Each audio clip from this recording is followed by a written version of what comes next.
자, 키워드와 함께 스토리를 전해드리는 스토리 뉴스. 오늘의 키워드는요. 자, 첫째, 에어프레미아 긴급 회항입니다. 그리고 둘째, LA에서 한국식 건강검진 가능하다입니다. 그리고 세 번째, 미주 한인 사망 원인 1위는 무엇일까 하는 부분이고요. 넷째는 은퇴하지 못하고 있는 미국인들 스토리 전해드리겠습니다. 자, 오늘 그리고 보너스 뉴스로는요, 한인타운의 닭싸움이라는 제목으로 전해드리겠습니다. 닭싸움? 무슨 닭싸움을 말할까라고 좀 상상하실 수 있겠는데, 네, 상상하십시오. 잠시 후에 전해드리겠습니다. 자, 먼저 첫 번째 키워드, 에어프레미아 긴급 회항 소식입니다. 최근 그 보잉기 기체 결함으로 인한 긴급 회항이나 비상 착륙 사고가 전 세계적으로 잇따라 발생하고 있잖아요. 이런 가운데 이번에는 한국의 신생항공사로 LA에서 인천 등 이 미주 노선에도 취항을 하고 있는 에어프레미아의 소속 보잉 항공기가 기체 결함으로 긴급 회항하는 그런 사고가 발생했습니다. 걱정하실까봐 미리 말씀드리는데 인명피해는 없고요. 자, 한 2시간 동안 300여 명의 승객들이 그러나 공중에서 공포에 떠는 그런 사고가 발생했습니다. 에어프레미아는 최근에 잇따라 기체 관련 사고가 발생하면서 내부적으로 안전에 대한 우려가 제기돼 왔다라고 일부 한국 언론들이 전했습니다. 그러니까 보잉사의 보잉사의 비행기가 자꾸 사고를 내는 것, 뭐 인명피해는 없지만 그래도 크고 작은 여러 가지 사고를 내는 것과 플러스 알파, 이 에어프레미아가 요즘 자꾸 좀 안전 문제가 좀 있는 것 같다라는 얘기가 한국에서부터 나오고 있는 겁니다. 자, 이번 일은 이렇습니다. 지난달 29일 인천공항을 떠나서 도쿄 나리타 공항으로 향하던 에어프레미아 보잉 787-8입니다. 보잉 787-8 여객기 안에서 마스크 쓰십시오. 벨트 매세요. 라는 내용의 긴급 안내 방송이 흘러나왔습니다. 이건 당연히 기장이 승객들에게 막 하는 거죠, 급하게. 이날 아침 8시 50분, 에어프레미아의 기체의 해당 항공사 여객기 기체의 여합장치에 이상이 발생해서 이륙한 지 한 1시간 만에 기술을 인천으로 다시 돌리고 고도를 11,250m에서 갑자기 순식간에 3,000m로 급격하게 급강하 낮춘 것으로 나타났습니다. 그러니까 승객들은 이게 무슨 추락하는 줄 알고 깜짝 놀라고 아비규환 소리 지르고 비명 지르고 울고 막 그런 거예요. 11,000m 상공에 있다가 갑자기 급격히 3,000m로 내려가 버리니까. 자, 그래서 이제 여합장치 때문에 기장은 그렇게 급격히 내릴 수밖에 없었다라고 나중에 해명을 했는데, 그 여합장치라는 게 뭐냐 하면요, 우리가 이제 높은 고도, 10,000m 이상 높은 고도, 10,000m라면 거의 한 3만 피트 정도 되죠. 그 10,000m 이상의 높은 고도로 올라가면 기압이 떨어져서 문제가 생깁니다. 그래서 그 비행기 기체 안에는 기압 조절 장치가 있습니다. 평상시 우리가 지상에 있을 때랑 똑같은 기압을 만들어주는 거, 그 기압 조절 장치, 그게 이제 여합 장치인데요. 그렇게 높은 고도를 비행하는 항공기 내부에 기압을 조절해주는 장치입니다. 사고 당시에 그런데 이제 이 여객기에는 328명의 승객이 타고 있었는데, 이 과정에서 막 급강하하니까 갑자기 기차가 내려가니까 산소 마스크가 위에서 막 툭 떨어지고, 얼마나 무서워요. 우리가 영화에서 볼 때나 그런 거 봤잖아요. 산소 마스크가 위에서 툭 떨어지는 순간 얼마나 무서웠겠습니까? 와, 이러다 이제 우리가 끝장나는 거야? 이러다 죽는 거야? 이런 생각을 하잖아요. 산소 마스크가 내려오는 거 보는 순간. 그래서 이제 승객들이 막 아비규환이 되면서 승무원들이 또 산소 마스크 쓰라고, 또 기장이 산소 마스크 쓰라고 계속 안내 방송하니까 어떻게 불안하게 산소 마스크는 입에다 대고 불안에 떨면서 막 울고 소리 지르고 했습니다.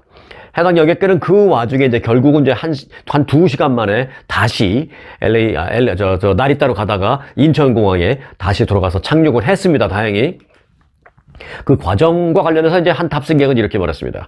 갑자기 비행기가 불과 몇 초 만에 크게 급강하, 마치 추락하듯이 급강하하더니 산소 마스크가 파박 떨어져 내렸고, 승무원들이 긴급 방송을 통해서 빨리 산소 마스크 쓰라고 했다. 일부 승객들은 공포감에 비명을 지르고 울기까지 했다라고 다급했던 그 당시 상황을 전했습니다. 또 다른 탑승객은요, 갑자기 비행기가 급강하한 뒤에 마스크가 떨어졌고 그 이후에 크게 흔들리기 시작했다라면서 정말 죽지 않아서 다행이네요 라고 이 SNS에 그렇게 글을 올리기도 하였습니다. 다행히 미리 말씀드린 대로 뭐 다친 승객은 없었습니다만은 일부 그 한국 언론은 이번 사고와 관련해서 이렇게 말하고 있습니다. 이번 사고가 발생하기 일주일 전에 이 에어프레미아 직원들 사이에서는 돌고 있던 말이 있었다. 무슨 말이 돌았냐면 직원들 사이에서 일부 항공기의 기내 기압이 불안정한 현상이 지속되고 있는데 이 정비사들도 해답을 찾지 못하고 있는 그런 상태에서 계속 운행 중이다. 이래도 되겠느냐라는 말이 돌고 있었다라는 것입니다. 직원들 사이에서 이 같은 문제 제기가 이미 내부적으로 있었지만 개선되지 않고 있었다라면 궁극적으로 에어프레미아가 이 안전 문제에 대한 기준점이 너무 낮은 거 아니냐, 안전에 좀 불감한 거 아니냐, 이런 얘기가 지금 우려가 제기되고 있습니다. 지난 2022년 10월부터 이 에어프레미아는 취항을 시작했죠. 그 에어프레미아는 그래서 이제 인천에서 LA 왔다 갔다 하는 거는 현재 주 6회 있습니다. 거의 매일. 그리고 뉴욕과 인천 왔다 갔다 하는 거는 주 4회 운항을 하고 있습니다. 가격도 좀 저렴하고, 그리고 이제 앞좌석과 이제 뒷좌석의 그 자리가 좀 넓고 이래서 여러 가지로 사람들이 좋아하시는 분들도 많습니다만은 안전에 불감증이 있다, 안전에 있어서 기준점이 좀 낮은 거 아니냐는 판단이 되면 아무리 싸더라도 아무도 안 타죠. 뭐 몇백 불 절약해서 그 위험한 걸 타겠습니까? 절대 이 안전 문제가 우선순위입니다.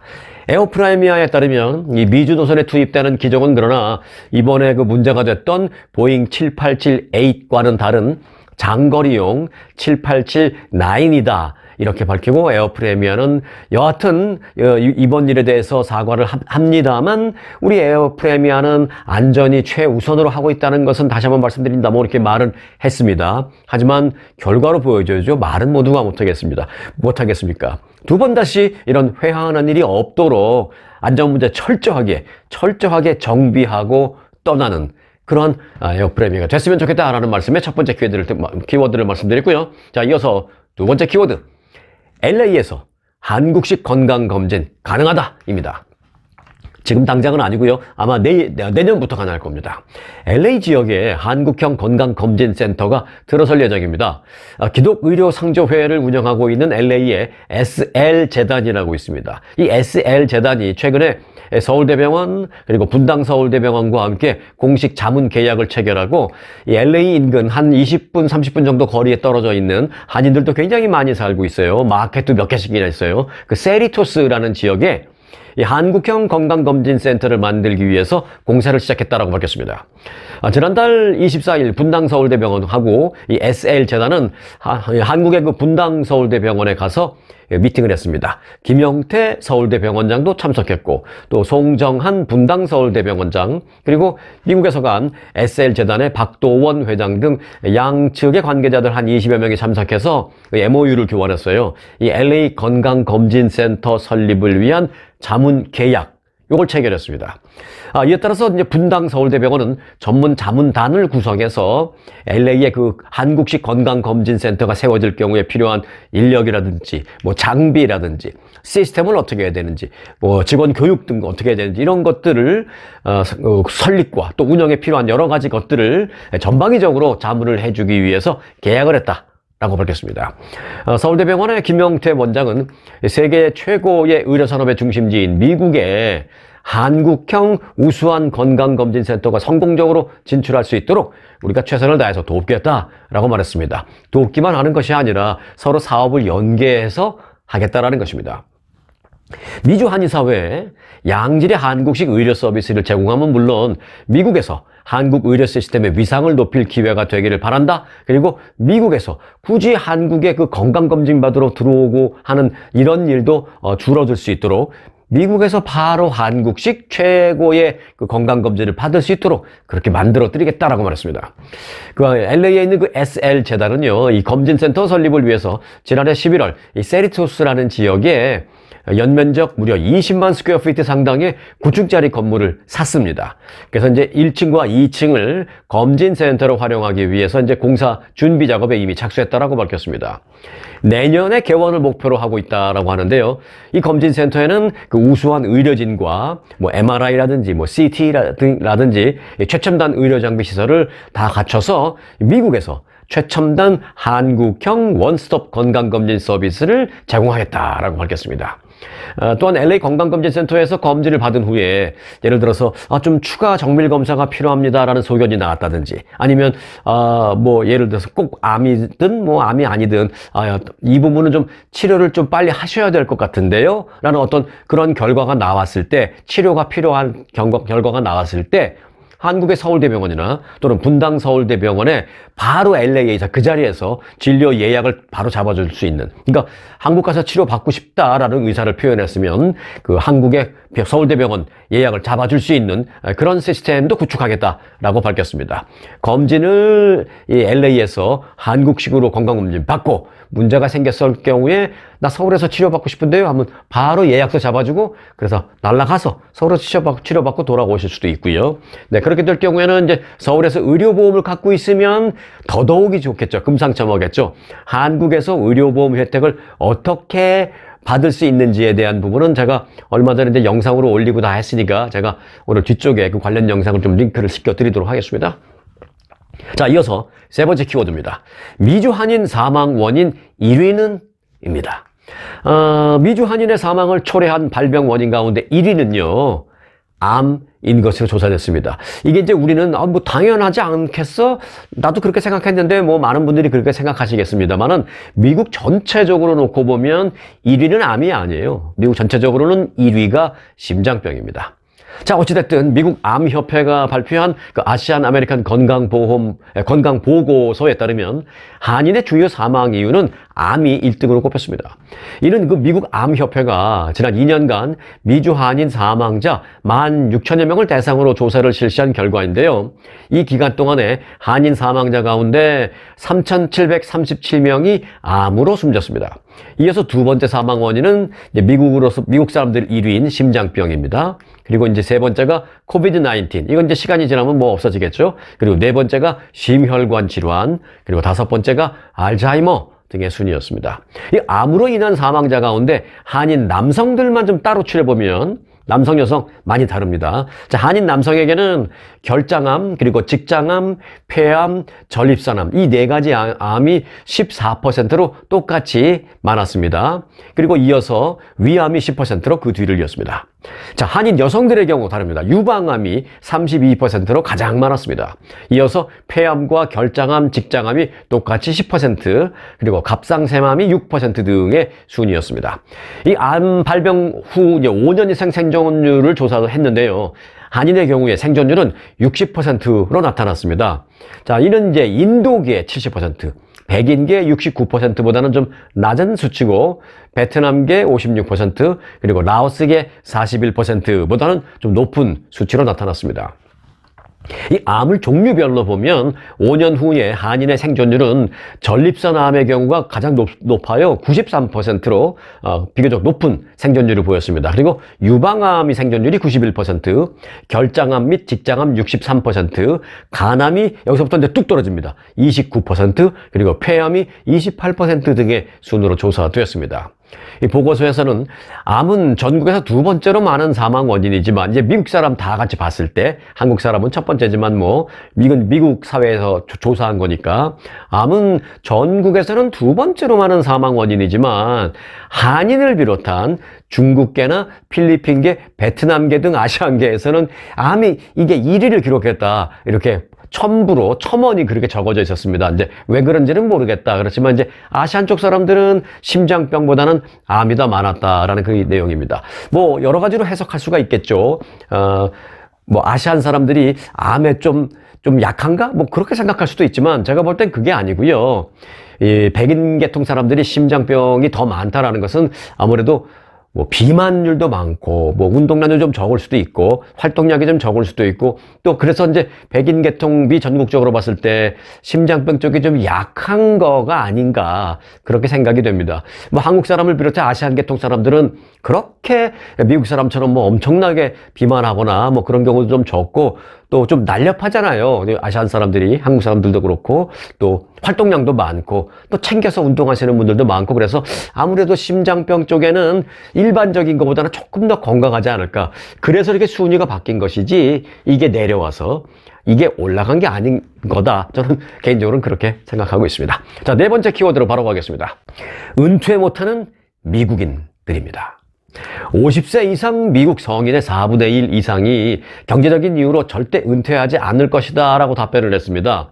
이 미국 은퇴자 협회 AARP가 최근에 발표한 조사에 따르면 응답자의 24%가 노후에 저축을 하지 않아서 은퇴를 기대하지 못한다. 즉 노후에 쓸 만큼의 돈을 저축하지 못한 상태라서 바로 은퇴를 하지 못하겠다라는 그런 답변을 한 겁니다. 이 미국도 이 고령화가 급속하게 진행되고 있는 가운데 이 AARP 측은 너무 많은 사람들이 미국에서 이 주거비와 그리고 이제 생활비 부담 때문에 은퇴를 대비한 저축을 제대로 하지 못하고 있다라고 말했습니다. 경제 전문가들은 이 많은 시니어들이 은퇴 시에 소셜연금에만 의존하고 있지만 이는 충분하지 않을 것이다 라고 우려를 했습니다. 이 AARP의 데이빗 존 전략 고문은 미국의 고령 노동자들이 급속히 지금 증가하고 있는데 이는 부분적으로 그들이 충분한 노후 저축을 가지고 있지 않기 때문이다 라면서 앞으로도 이러한 문제가 상당 기간 지속될 것이다 라고 전망했습니다. 나이가 많은 사람들이 잡을 갖고 있는 경우가 미국에서 크게 늘고 있는데 이건 긍정적인 측면에서 바라보기보다는 은퇴를 해야 되는데 경제적인 여건이 허락치 않아서 은퇴를 못하고 은퇴 나이가 지났어도 계속 일을 하고 있는 것이다 라고 조금은 안타까운 부정적인 시각으로밖에 분석할 수가 없다라는 것이 이제 전문가들의 분석입니다. 초특급 아주투어 모국 관광, 우렁쌈밥, 대통밥과 꼬막 정식, 대명 롯데호텔 저녁 만찬 뷔페, 초특급 호텔과 호텔 식사로 모시는 아주 투어, 세계 7대 자연문화유산 제주, 아주만의 초특급 롯데와 신라호텔, 금수강산 그리운 추억, 부산 해운대, 경주 설악산의 모국 관광, 친절하고 재밌는 가이드는 아주의 자랑, 먹기행, 맛기행, 호텔도 최고, 식사도 최고, 모국 관광은 역시 1등 아주 투어. 자, 이어서 간추린 주요 뉴스를 몇 가지 빠르게 정리해드리겠습니다. 중국에 그 부자들이 많잖아요. 중국에는 뭐 백만장자가 대한민국 인구보다 더 많다 뭐 이런 얘기도 있지만 중국의 그 돈 많은 부자들이 최근에 일본으로 이민을 가는 비율이 크게 늘고 있다고 합니다. 중국의 부자들이 독재 체제와 또 경기 둔화에 실망을 해서 소위 엑소더스 뭐 대탈출 뭐 그런 뜻이잖아요. 소위 엑소더스를 하고 있으며 이로 인해서 일본의 호화 부동산 시장에 큰 도움이 되고 있다라는 그런 보도를 월스트리트저널이 했습니다. 중국 내에 정치적인 문제라든지 또는 뭐 경제가 요즘 별로 안 좋잖아요, 중국이. 그런 상황에 이제 많은 불만을 품고 있는 이들 중국의 부자들은 비행기 타면 불과 몇 시간이면 가는 그런 거리에 있는 일본의 많은 도시들을 선호하고 있다고 합니다. 일본의 부동산 가격은 엔화 약세로 인해서 지금 외국인들에게 아주 저렴하게 느껴지는 편이고요. 또 그들에게 부동산 구입을 중국 부자들이 부동산을 그 일본에서 구입하는데 상당히 그래서 이제 유리하다라는 것입니다. 또한 이제 뭐 말은 중국말, 일본말, 뭐 말은 뭐 거의 완전히 다르지만 글을 쓸 때 아시잖아요. 일본어는 부분적으로 한자를 쓰는 그런 경우가 많잖아요. 그래서 한자를 읽을 줄 알면 일본어 해석하는 건 뭐 일도 아니죠. 그래서 중국인들이 상대적으로 더 쉽게 일본에서는 적응할 수 있다라는 점 때문에 일본으로 가는 부자들이 그렇게 많다라는 것입니다. 이에 따라서 일본 내 중국인 거주자는요, 지난해 한 해 동안 6만 명이나 갑자기 증가했습니다. 최근 몇 년 사이에 가장 큰 증가폭을 기록한 것입니다. 고향인 중국 선전이라는 곳을 떠나서 지난해 일본 도쿄로 이주를 했다고 밝힌 40대의 한 중국 사람은요, 65만 달러를 들여서 도쿄 인근 해변의 한 주택을 구입했다고 합니다. 그가 사는 그 48층 건물의 주택 소유자 가운데 약 3분의 1이 중국 이름을 갖고 있는 사람인 것으로 알려졌습니다. 중국 이름을 갖고 있는 개인이나 아니면 중국 이름으로 되어 있는 중국 법인, 이렇게 되어 있다는 것입니다. 그 48층짜리 도쿄 인근 해안가에 있는 건물의 3분의 1이. 고층 건물이 즐비한 그 도쿄만 그 부근 해안의 건물에는요, 다 따져보니까 중국 사람들이 한 4분의 1 이상 거주하고 있는 것으로 분석이 됐다고 일본에서 전하고 있습니다. 일본 내 부동산 업계에 따르면 도쿄 중심부의 새 아파트 평균 가격은 지난해에 이 중국 사람들이 옴으로 인해서 가격이 많이 올라가서 약 40% 상승한 것으로 밝혀졌다고 합니다. 부동산 전문가들은 이 같은 현상을 놓고 부유한 중국 부자들의 눈길을 사로잡는 일본의 신규 물건들이 지금 쏟아져 나오고 있는데 이것을 지금 노리고 있는 사람들은 일본에 있는 일본 국민들이 아니라 중국에서 돈 많이 갖고 온 부자들이 노리고 있다라고 밝히고 있습니다. 또 앞서 말씀드렸습니다만 중국의 지금 경제 상황이 뭐 좋지는 않죠. 하지만 아무리 그렇다 하더라도 워낙 인구가 많으니까 경제 상황이 안 좋아서 뭐 백만장자가 요즘은 100만 불 갖고 있다고 뭐 부자라고 할 수 없지만 멀타이 밀리언에라고 표현을 하죠. 그게 뭐 5천만 명인데 예를 들어서 뭐 경제가 좀 안 좋아서 한 1,000만 명이 줄었다 하더라도 4천만 명이니까 그 인구 숫자라 보면 어마어마하죠. 그들이 지금 다 이제 중국은 싫어. 어디가 좋을까 하다가 한국도 왠지 좀 만만치가 않죠. 워낙 부동산 비싸고. 일본을 보니까 생각보다 엔화가 엄청 떨어지니까 요거 만만하네. 값도 괜찮네. 그리고 일본에서 뭐 신문을 보던 뭐 이렇게 무슨 뭐 편지가 날라오고 이런 통지문 같은 걸 보던 웬만하면 해석도 되고 한글은 전혀 못 읽지만 그래서 여러 가지 면에서 일본의 도쿄 인근 해안가 주택들을 중국 부자들이 노리고 있다라는 소식입니다. 자, 여행 전문지 Travel and Leisure라는 매거진이 있습니다. 이 매거진이 올해 선정해서 발표한 미국 내 최고 해변 25곳이 있었는데요. 그곳 보니까 이제 캘리포니아 주 내에 있는 해변 4개가 포함이 됐습니다. 이 잡지가 최근에 발표한 올해 최고 해변 탑 25 리스트에는 하와이와 플로리다 그리고 캘리포니아주 등의 인기 있는 비치들이 대거 포함됐습니다. 캘리포니아주에서는요, 잘 아시는 대로 산타모니카 비치를 포함해서 샌디에고에 있는 코로나도 비치, 요거는 이제 조금만 더 가면 이제 멕시코 국경인 쪽에 있어요. 아주 아름답죠. 그리고 이제 레이크타워의 포프 비치, 그리고 중가주의 카멜 비치 등 모두 4곳이 선정됐습니다. 이 잡지는 샌디에고의 코로나도 비치를 전국에서 3번째로 꼽으면서 2마일에 달하는 그 금빛 모래사장은 가족들과 함께 즐기기에 더없이 최고 금상첨화인 해변이다라면서 수영객으로 가도 좋고 서핑객으로 가도 좋고 그저 앉아서 일몰을 즐기는 그런 사람으로 가도 더없이 부족함이 없는 해변이 바로 이 샌디에고의 코로나도 해변이다라고 설명했습니다. 자, 그리고 레이크타워의 포프 비치를 4번째로 선정했는데요. 이제 사실 이 레이크타워의 포프 비치라는 것은 바닷가 비치라고 볼 수는 없죠. 대형 바닷가보다 어찌 보면 더 큰 호수에 있는 비치입니다. 레이크타워는 미국에서 가장 규모가 큰 알파인 호수인 그 레이크타워의 남쪽에 자리한 이 포프 비치는 산악, 경치, 그리고 이 소나무의 풍광들과 어우러져서 수영, 피크닉, 카약, 가족 모임 등등을 즐기기에 최적의 장소다라고 소개했습니다. 자, 그리고 잘 아시는 산타모니카 비치에 대해서는 이 페리스 휠과 그 그레이트 휠 돌아가는 거예요. 그리고 아쿠아리움이 있는 그 산타모니카 피어가 수많은 방문객들을 끌어들이고 있고 이 해변은 모든 여름 활동이 가능하고 또 남쪽으로는 베니스 비치까지 이어지는 자전거길, 조깅 코스도 아주 최고다라고 설명하고 있습니다. 맞습니다. 제가 그 베니스 비치 쪽에 이제 집이 가까워서 지금은 뭐 그곳이 아닙니다만은 그 가끔 베니스 비치, 토렌스 비치 이런 데 가면 그 비치에 콘크리트로 그 자전거 도로가 쫙 끝도 없이 연결이 되어 있는데 거기서 뭐 걷거나 뛰거나 자전거를 타거나 해서 계속 가면 북쪽으로 이어지면서 이 베니스 비치 지나고 그리고 산타모니카 비치까지 이제 쫙 이어지게 되어 있는데 아주 일품입니다. 아주 높은 점수를 그래서 받은 것 같습니다. 이 트래블 앤 레저가 꼽은 전국 탑 20 해변, 지금까지는 지금 4곳이 다 이제 캘리포니아 쪽만 제가 말씀드렸는데, 캘리포니아 아닌 곳에 계신 분들은, 내가 살고 있는 우리 동네 이 비치도 아름다운데, 어떻게 된 거야? 라고 좀 섭섭해 하실까봐. 빠르게 쫙 좀 말씀드릴게요. 자, 하와이주 카우아이 포이프 비치 뽑혔고요. 메릴랜드주의 오션시티 뽑혔습니다. 샌디에고의 코로나도 비치 당연히 뽑혔고, 레이크타워의 포프 비치, 그리고 플로리다주의 클리어워터 비치. 이 근처 사시는 분들 많죠? 자, 그리고 오레건주의 해리스 비치. 또 올라가서 북쪽의 워싱턴주의 포드타운 샌드글래스 비치. 또 일리노이주의 시카고 오크 스트리트 비치.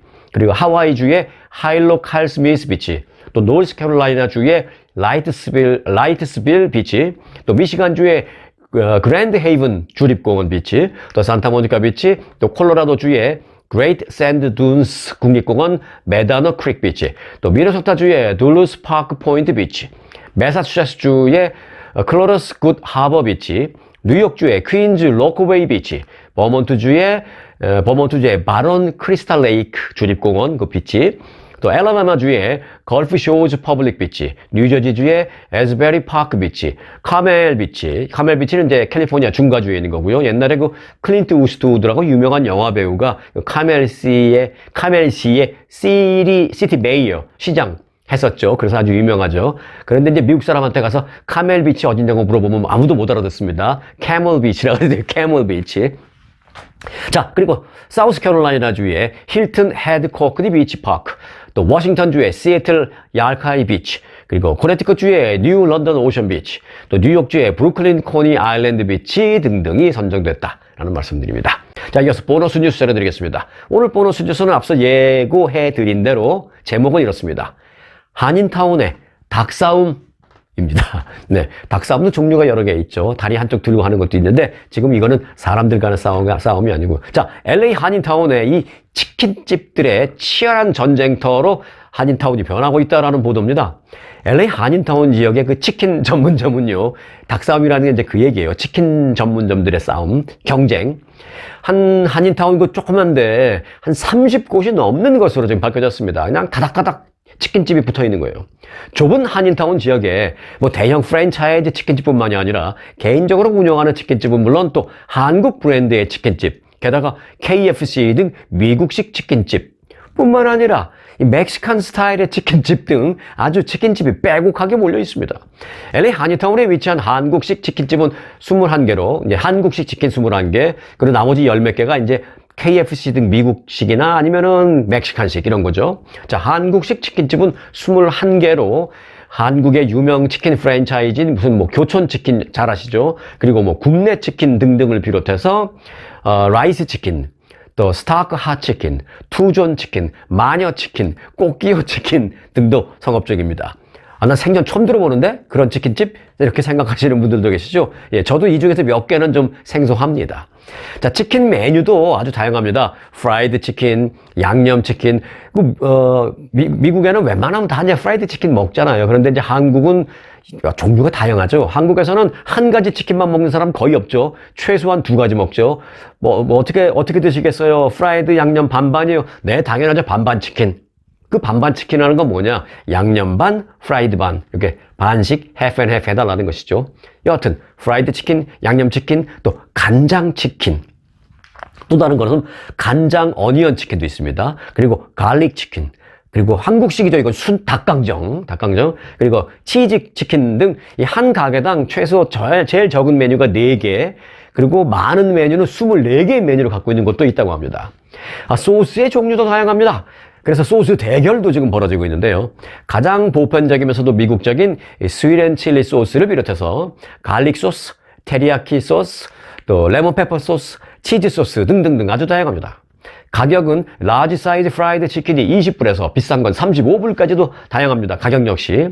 이 중에 이제 미국식 치킨집은 총 5개가 있는데 로데이브스 핫치킨, 그리고 KFC, 또 버팔로 와일드 윙, 그리고 데이버드 등이 한국타운에서 이 한국식 치킨과 열렬히 아주 치열한 경쟁을 벌이고 있는 미국식 치킨집들입니다. 자, 그리고 또 플러스 알파 있다고 말씀드렸죠? 멕시칸 스타일. 왜냐면 한인타운에는 이 멕시코 출신들이 많으세요. 한인 업소에서 일하시는 멕시칸 출신 종업원들도 굉장히 많고, 또 한인타운에서 꼭 일을 한인타운에서 하니까 사는 것도 한인타운 내의 아파트 사시는 이 멕시칸 분들 많습니다. 자, 멕시칸 스타일의 치킨집은 엘 포요 로코. 이건 뭐 전국적으로 잘 아시죠? 저도 좋아합니다. 그리고 포요스 엘 브라세로라는 것도 있고요. 차브로일드 치킨, 또 포요 아라브라사 등 5개가 있습니다. 제가 좀 발음이 원활하지 못했지만 하여간 스페니시라서 좀 그렇습니다. 자, 멕시칸식 치킨집은 치킨 한 마리 기준으로 조금 싸요. 한국식이나 미국식보다는 한 20불에서 25불 그 사이 되는 것으로 알려지고 있습니다. 자, 이처럼 좁은 한인타운 지역 내에서 치킨 전문점들이 밀집되어 있으면서 이 가격 경쟁도 치열하게 발생하고 있습니다. 이 KFC는요, $10 이상 구매하면 치킨 너겟 10피스를 공짜로 줍니다. 한인타운 내에 있는 KFC는 워낙 이 한국에서 온 이 치킨집들하고 경쟁을 해야 되니까. 그리고 이제 KFC는 치킨 너겟 12피스를 사면 40%를 할인해주고 있는 그런 상황입니다. 자, 통상적으로 이 치킨집은 배달이나 픽업 고객이 많잖아요. 그래서 이제 거기 앉아갖고 먹는 사람들보다는 배달을 시키거나, 한인타운은 배달됩니다. 조금 외지에 사시는 분들은 배달을 해줘? 그럴 수 있는데, 물론 요즘은 미국에서도 뭐 음식 배달되는 곳이 많이 있지만, 일반적으로 이제 치킨을 전화 딱 걸어서 여기 갖다 주세요. 그러면 막 10분, 20분 만에 바로 갖다 주는 건 한국 외에는 쉽지가 않은데, 한인타운은 거의 한국하고 똑같습니다. 자, 여하튼 배달 많이 시켜 먹고 아니면은 오더 해놓고 직접 가서 픽업하는 그런 경우가 많잖아요. 그래서 이제 치킨집은 매장이 클 필요가 없습니다. 그렇기 때문에 상대적으로 창업 비용이 적게 든다라는 이유로, 그렇기 때문에 우후죽순으로 생겨나는 것으로도 분석됩니다. 창업 비용이 적게 드는 게 장점이긴 하지만, 그래서 너도 나도 할 것 없이 세우는 게 치킨점이라서 경쟁이 심하다는 게 단점이죠. 특히 닭고기에 대한 고객의 그 호불호는 비교적 적은 편이잖아요. 그리고 이제 레시피도 크게 복잡하지 않아서 창업하기도 좀 쉽다라는 이런 점도 치킨집이 많은 그 이유 중에 하나입니다. 이 같은 여러 가지 이유와 더불어서 이제 LA 한인타운의 거주 인구도 늘어나고 있고요. 또 다른 육류보다 닭고기의 대중성으로 인해서 타인종 고객 유치도 가능하기 때문에 이 한인타운의 이 치킨집들이 계속해서 늘어나고 몰리고 있는 것 같습니다. LA 한인타운에서 벌어지는 그 치킨집 경쟁, 일명 한인타운 닭싸움의 결말이 주목됩니다. 어떤 업소가 승자가 되고 어떤 업소가 좀 어려움을 겪게 될지 결말이 주목됩니다. 자, 오늘 영상은 한인타운 닭싸움 소식으로 여기까지 마치도록 하겠습니다. 언제나 스토리가 있는 뉴스, 송혜코의 스토리 뉴스 마칩니다.